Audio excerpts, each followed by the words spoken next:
I'm so excited for the title of this video. I'm gonna call it Pecky Hole Cherry Bowl. Pecky hole. Look at all those little pecky holes. This comes to us from my good friend Dennis, and yes, it is a piece of cherry. Can't hardly go wrong with cherry. Good morning, good afternoon, good evening, as we like to say here at Shady Acres Woodshop. Howdy, let's take a closer look at it. The piece is about 12 inches long, about 8 inches wide, about 3.5 inches thick.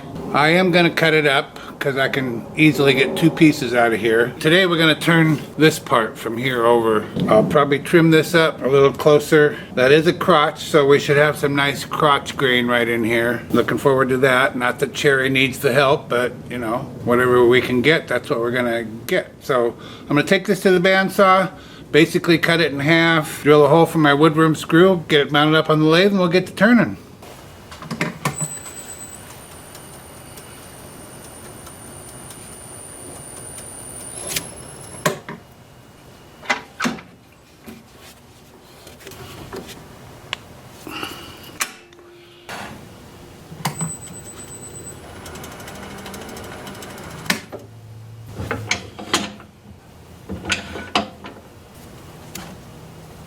We're going to be turning at 550 RPM, 5/8 inch bowl gouge, mask, and face shield on.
Well, where are we anyway?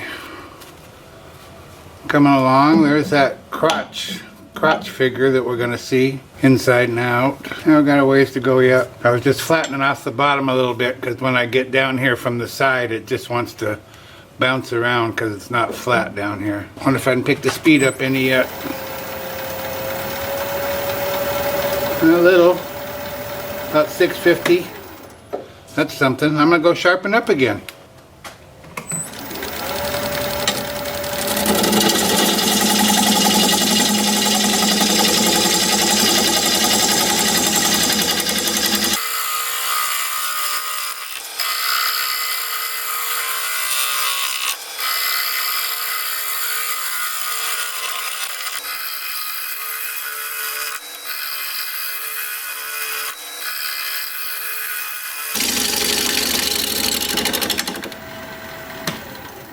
Should be pretty round. Got a little tiny flat spot right here and a medium-sized flat spot right here.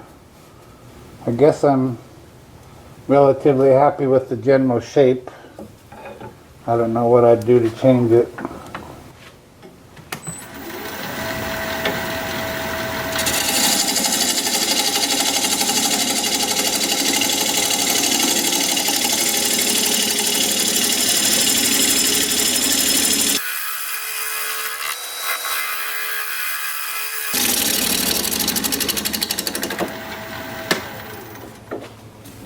Okay, one little tiny flat spot right here. Well, I guess to be honest, I don't love the shape. Kind of late to do anything about it now.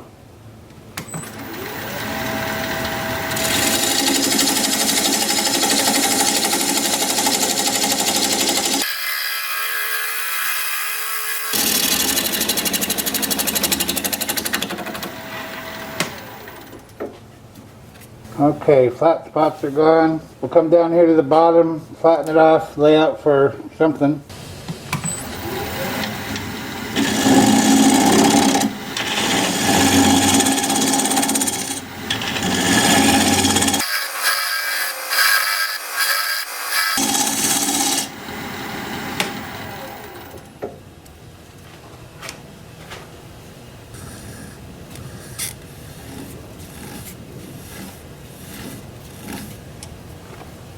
Tenon, I guess.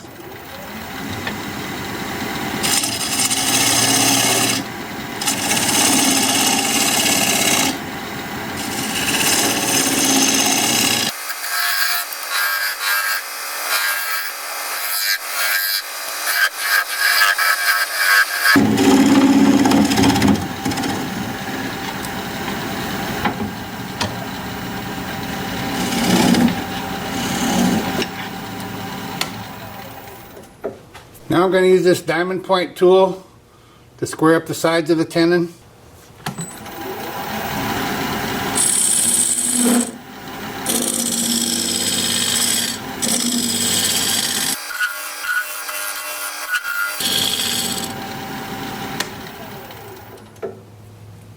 That's good. Well, I guess it's time for sanding. I'm going to start the sanding with my Sandoflex. This is 180 grit, and that's as fine as I will go with the Sandoflex. I'm going to sand the bark up here, just along the top edge, just so that once I start working on the top and sanding and applying finish, I don't get it down here where this is all nicely finished. Oh, and I just noticed this crack. You know, I wonder if this wood isn't completely dry. I'll fill that with CA after I get the finish on here so that it doesn't stain all around it. Anyway, so 180 grit with the Sandoflex on the bark. When I'm done with that, I'll start sanding with my 2-inch disc at 80 grit, working up through 400.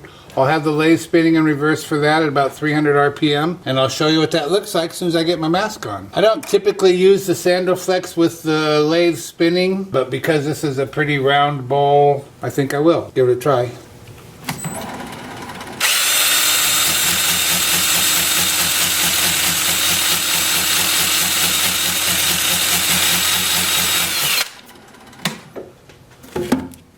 Yeah, I don't like it.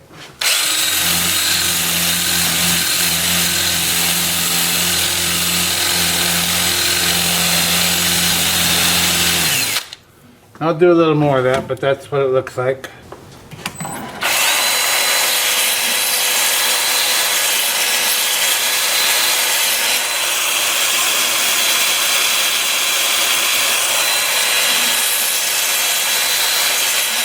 And that's what that looks like. I'll bring it back here in a bit and we'll put, I don't know, some kind of finish on there. See you in a bit. I'm often asked about the sanding sealer that I use. It's called Zinsser Seal Coat. And I'm showing you the can because apparently there are multiple kinds of this stuff, or at least multiple cans when you go look online to find this. So I'm just showing it to you. It's 100% wax free. It's clear. I don't know if it says clear on here. I use clear shellac. This doesn't seem to say clear. Anyway, that's what the can looks like. So I just thought I'd take a moment to show it to you. However, that's not what I'm using. I'm going to use Howard Feed and Wax today for this. The piece sanded up so smoothly. I just want to enhance that. And this stuff really makes it even smoother. Silky smooth, we'll say. And it brings out the grain nicely. And it's really easy to apply, as you can see. You just rub it in. It only takes one coat. You can use it on bare wood. That's the only way I use it. And then I think on the can it says you can use it over a finish as well. I never do that. I only use it on bare wood. I don't see any advantage to using it over a finish. When the wood's already sealed, it's just going to sit there on top of the sealer that you've applied. Whereas on bare wood like this, raw wood, it's going to soak in and do its job. And it really does. And if you ever get a scratch or smudges or whatever on it, you can just apply it again. I've never had to do that, but you can. Now I'm just going to rub a little along this top edge I'll be removing most of the bark on the top, but I'm going to leave some along the top edge, so I'm just putting it on there now so that I don't mess it all up later. And that's another reason I'm using this stuff. The cherry bark isn't real heavy, it's not deep, it's not thick, so this works well on the bark. You might not want to use it on really thick bark because it can be hard to get out of the little indentations in the bark, you know. So there, that's it. That's all you gotta do. This has some really weird colors, right? Oh look, chatoyance.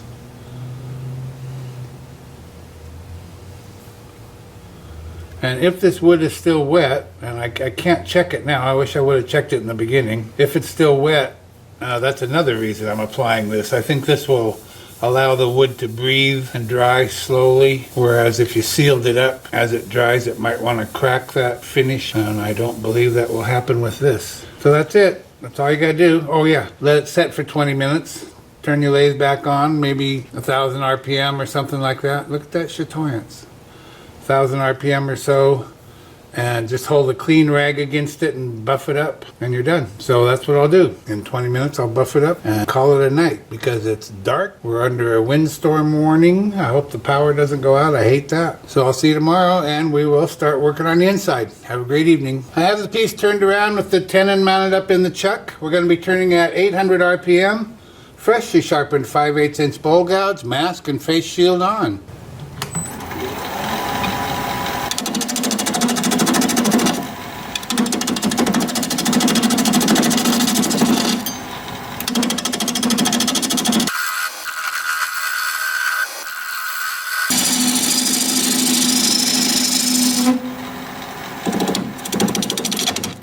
Whoa.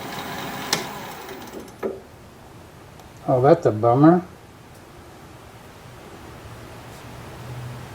I don't know what happened there. Well, I was going to make a thin edge, but not that thin.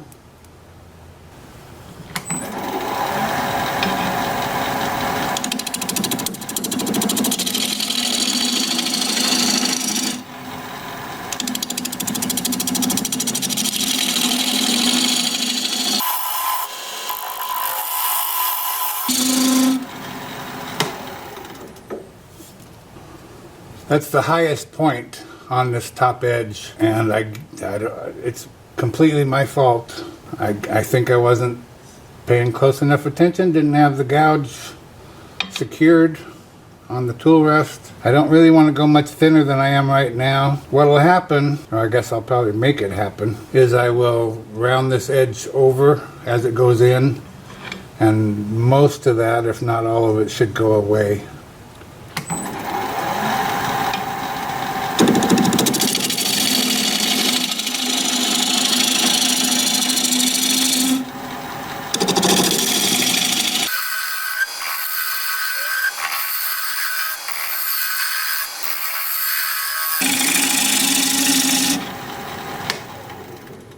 So I'm standing here thinking about what I just said, and that's actually not going to be possible. I can't round it over here. If I round it over here, it's never going to even touch here. You know, if I come in here and round this over, by the time I get over here, there's nothing there. So what will happen is it'll get rounded over in sanding. Dang, can't believe I did that.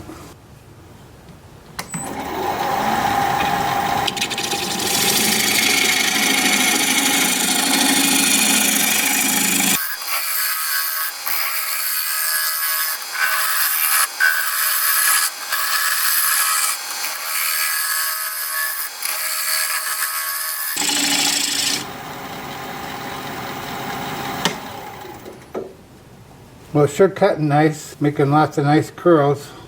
I'm gonna go sharpen up.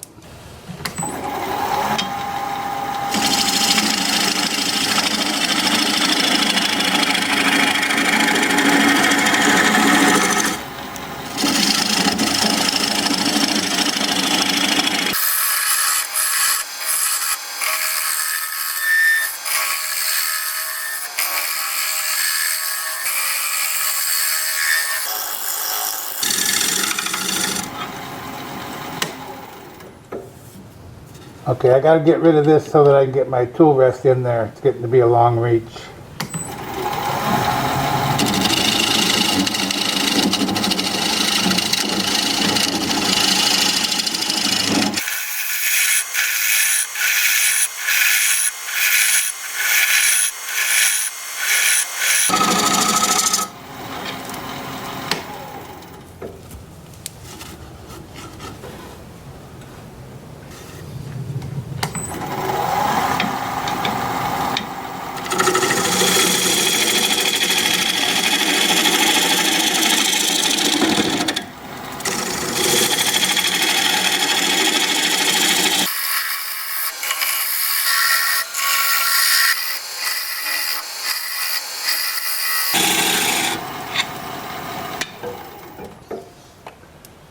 Well, let's see where we are here.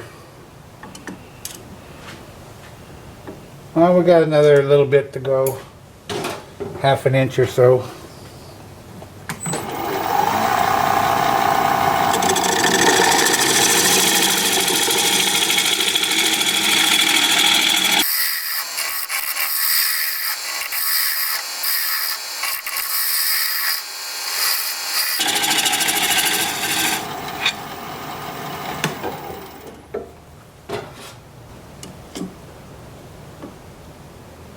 Yep, that'll do it.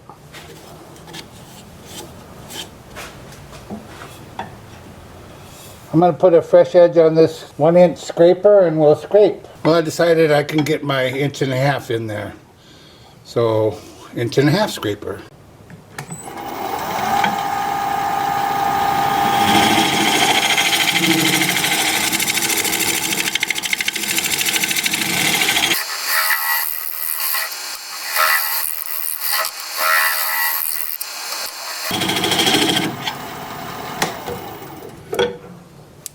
Gotta get in there a little bit deeper.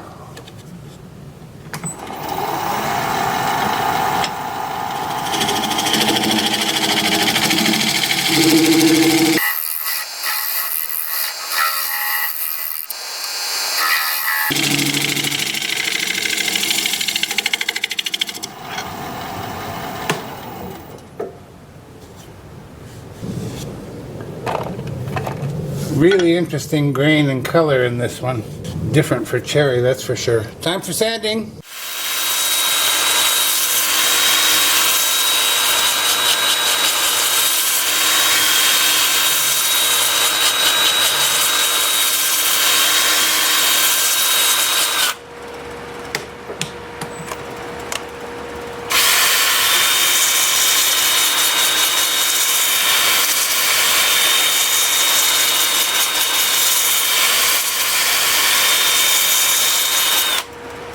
I have the piece spinning both forward and reverse, alternately of course, at 325 RPM.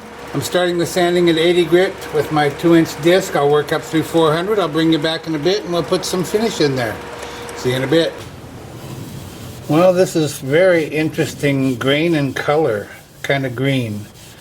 And I think the wood is green. It cut quite easily and we did get those nice big curls. But I don't think there'll be any issue. I did fill that crack wherever it was, right here. I filled that crack, so I don't think it's going to get any worse. And once again, this is feed-in wax I'm applying. And it's so easy to use, we're done. So I'm going to let that set for 20 minutes, buff it up. I'll bring you back and we'll take the tenon off. See you in a bit. I've mounted a block of wood up in my chuck. I'm going to place a non-slip cloth over that and bring up the bowl. And bring up my tailstock. I still have that center hole there for reference, so I can just drive my live center into that. I'll bring up the tool rest. We'll spin the piece up, see if it's running true. It's right on the money.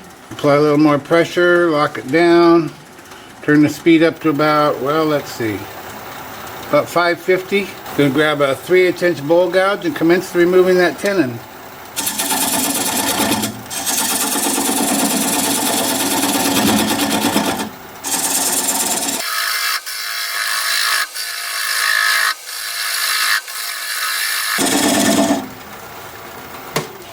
Stop and check for clearance. We have good clearance.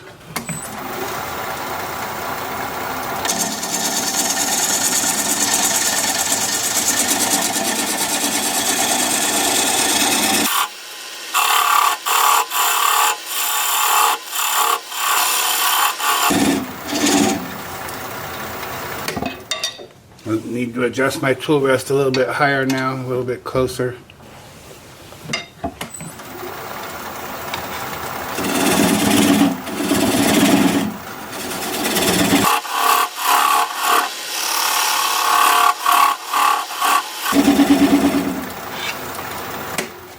That's pretty small, so I'm going to switch to a 3/8 inch swept-back bowl gouge so that I can get in there closer and tighter.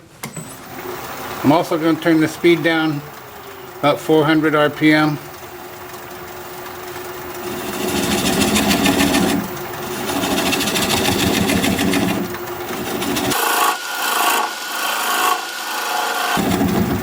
Now that's really small, so I'm going to turn the speed down to about 200 RPM. And I'm going to apply the bevel of the gouge against the bottom of the bowl.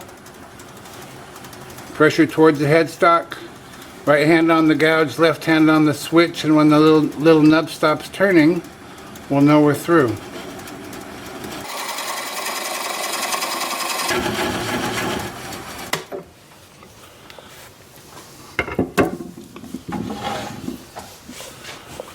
I'll just take this over here to the workbench, sand that up, sign it, get it finished, and I'll be right back.